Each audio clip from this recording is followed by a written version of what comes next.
With the party season well underway, many of us will likely be heading out to a gathering or two in this week in between Christmas and New Year. Whether it's with friends, family or both, this time of year is great for catching up with loved ones before the year is out, and you might be celebrating with a few drinks. That means that those of us staying sober may be taking on the role of designated driver for these parties. However, people have been reminded that they could be hit with a fine of up to £2,500 for getting behind the wheel this Christmas, and it's not for the reason you think. The Express reports that although it's perfectly acceptable to drive around friends and family for free, asking for money is where it gets a little more complicated.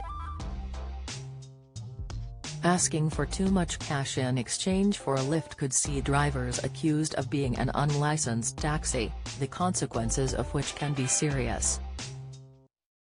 Gran Conway, managing director at Select Car Leasing, claims road users could be slapped with staggering £2,500 bills. He said, "Giving lifts to friends and family this Christmas might seem like a simple act of generosity, but you need to be mindful of the legal ramifications, particularly when it comes to overcharging mates for a ride. You could be accused of taxi touting under the Criminal Justice and Public Order Act of 1994, where your unlicensed vehicle transforms into a rogue taxi in public spaces. As a Level 4 offence, if caught by authorities, you could be slapped with an eye-watering £2,500 fine." Before offering regular lifts in exchange for money, you should also speak to your insurance company, as making a profit could invalidate your insurance. Road users aren't allowed to make a profit from lifts unless they have a valid taxi or private hire license. This is echoed by pros at the Association of British Insurers, who say that drivers could be breaking the rules if they ask for any money at all. This can include asking friends and family for petrol or diesel money in exchange for lifts.